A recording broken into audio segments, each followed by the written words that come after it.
Hi, NASCAR fans. Welcome to our weekly NASCAR race rewind here on Pit Row. I'm Charlie Turner, and I'm joined by my partner Dan Beaver. Hey, Dan, how are you I'm doing today? great. Are you I'm doing recovered from great. the torrential rains of Daytona for the weekend? Yeah, blood pressure's just come back down. No, When we talked a no, little bit before we went on the air here, this may be a little bit difficult to recap this race because there wasn't a whole lot of racing going on, a lot of wrecking going on, a lot of sitting around going on. Uh, yeah, the longest rain just longest 106 lap race in history or whatever it was. yeah 112, I think, but the rain just played havoc with the entire weekend, Yeah. canceling one practice, canceled.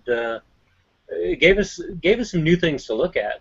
Now we know what it looks like when they cancel qualification after that first round. They've said all along that they would take whatever the full session was, or they would take practice, or if they got rained out midway through the first session, it depended on how many cars got on track, etc. So we got a chance to see that in in actuality, Yeah, something. and that led to a rather strange starting grid with David Gilliland, although David does well at the plate tracks generally. David Gilliland on the pole and Reed Sorensen outside front row. I mean, I'm not sure if Reed was ever on the front row when he was running for Ganassi back in his heyday, as it was. Yeah, and the second row was no less interesting with Landon Castle and Bobby Labonte. Yeah, So it my pick, Bobby Labonte. yeah, really gave the dark horses a chance to shine for a short time, and then they ran well in the race. The first few green flag laps that we got before the first big one crashed, none of them I think were caught up in it. They all got caught up in the second one, I think. But so they had a good day, and it's one of the things that is nice about Daytona. Try to find nice things to say about it from time to time. That it is democratic. Everybody gets a shot at running up front.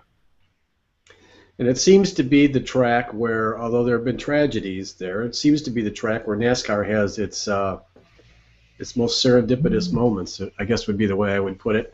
Eric Almirola ended up winning this race. If you missed it, wasn't driving at the time he wanted. They were sitting in a rain delay, and Eric was in the lead when they at the last rain delay, and won in the historic, legendary number 43 car with something other than STP on the hood this time. And it was the anniversary, the 30th anniversary of the King, Richard Petty's last win in NASCAR, which was at Daytona, and was his 200th win. It seemed to me that they could have let this go a bit longer before canceling it. Do you think that history had anything to do with the decision to end the race at 3:30 in the afternoon Eastern time? I honestly think that NASCAR was as bored with it as the rest of us. Yeah, that might be it. I kind of doubt we'll get anybody to ever say that, but I'm sure the effort mentality was strong in that booth. Let's just get this thing over with. Let's all go home, dry off.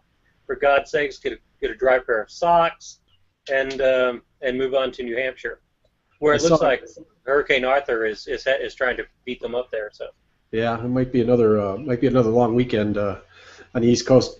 I lost my train of thought there for a minute, I think. Well, it'll come back eventually. I'll do that to people. uh, I think what I was going to say is I had read earlier this morning that Brian, I think it was in Bob Pockris, was writing about it. Brian Vickers was quoted as being shocked that the race was ended when it was. Brian Vickers, of course, finished second and had some reason to get back out on the track. So did a bunch of the back markers who finished normal back markers who finished top 10. Claimed they wanted to get back on the racetrack and have a shot at winning. yeah, and I think Kurt Busch wanted to get back out there to keep Eric Almirola from winning. Yeah. Uh, we haven't talked about this in a while, but that is still a potential storyline. More than 16 winners, and he's still the lowest ranked in the points with a single victory. Almirola is ranked ahead of him. So we've got Watkins Glen coming up. We've got several drivers who it's surprising haven't won yet. Kenseth, Stewart, Boyer, maybe even Vickers, who won at New Hampshire last year. We could fill out that 16 car field and overfill it. It's still potentially floating around out there. Or if Matt Kenseth gets on a little bit of a run, doesn't win a race, but gets up to the top in points, then you only need 15 winners to fill it out. And while Kurt Busch is almost certainly safe with his single victory, it goes to show you that the drivers never count on that until it's mathematically certain that they're in. Yeah, that's a story we'll have to follow now for the next several weeks, because there are certainly some of those drivers you mentioned are likely to win a race, I think, sometime in the next several. So we'll have to watch that. The other big story of what turned out to be Sunday night's or Sunday afternoon's race was two huge wrecks at Daytona, almost Talladega-like wrecks that took a majority of, no matter what your opinion is, a majority of the favorites out of this race. Cars that would normally be the favorites, I guess, if we weren't at some freak track like Daytona or Talladega. What was the story there? Can you put any fault in either of those two wrecks? You can. I mean, someone started both of them. Jeff Gordon started the first one. Looked like Biffle started the second. Yeah, and Greg Biffle bump drafted Casey Kane into a spin in the second one. So there's always someone at fault. The cars just don't crash themselves. But it's an inherent part of plate racing. It's what you're going to get when you get them that close together. I was disappointed that they didn't get the race restarted, but not for the reason that you might think. I wanted to see if they could finally ding up those last 6 cars that managed to make it to the end without a mark on them. So I really wanted it to get back. I don't think we've ever seen a race where every car in the field wrecked at some point. So I was rooting for that little piece of history. Dan was going for history. Was. I got to give a shout out to Danica Patrick in the number 10 car. She was in the middle of both of those wrecks and managed to somehow weave her way through those things with very, very little bodywork damaged, and she finished, I think, 8th in the race, and was certainly one of the strong top 10 cars most of the day that I saw. Yeah. But to pay off that other thought, too, though, it is fitting and proper that the top 5 were among the 5 that didn't have any crash damage. Yeah. Almirola, Vickers, Kurt Busch, Casey Mears, Austin Dillon, all managed to get through both of those wrecks without any damage. And then Martin Truex Jr. back in 15th, I think, was the 6th driver that didn't get crash damage. So it goes to show that if you can stay out of trouble, and in that case, those drivers were at the head of the pack and kind of managed, except for Dillon. Dillon, I think, drove to the middle of it. But they were near the head of the pack, and you can put yourself in a position, if you're lucky and if you've got a car that's strong enough to stay up there, where you might escape the crash damage. And the big one doesn't always happen at the front of the field. So there are ways to make this less unpredictable, if that syntax works.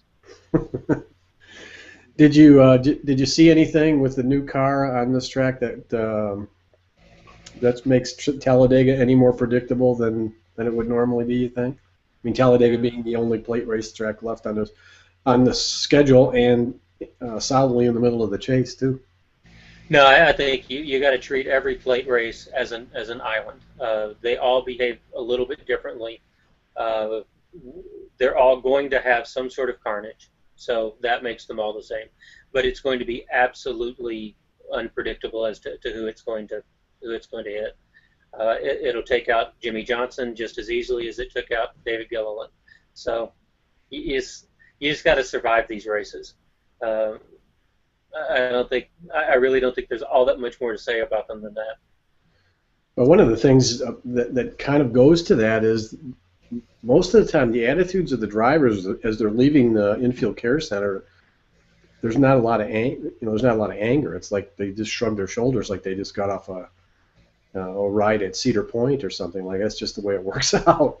It's like they didn't have a whole lot of control. They were just along, Yeah, about the most negative thing was Tony Stewart's comment about Ricky Stenhouse when he believed that Stenhouse had caused the wreck. And I guess, if you're a Jeff Gordon fan, you might think that Stenhouse caused the wreck by wiggling in front of the field and forcing Gordon to get out of the groove.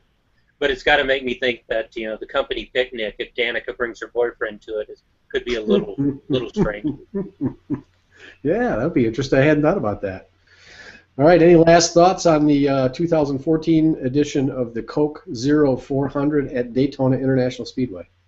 No, glad that it's over. Glad that we're going to a track that's a little bit more predictable, and disappointed that there's still one plate race left on the schedule. Yeah, well, I'm looking forward to Loudon this week. The Magic Mile is one of my favorite racetracks, and we will talk about that next Tuesday right here on our NASCAR Race Rewind on Pit Row. I'm Charlie Turner. He's Dan Beaver. We will see you all next week for another edition. Thanks for joining us.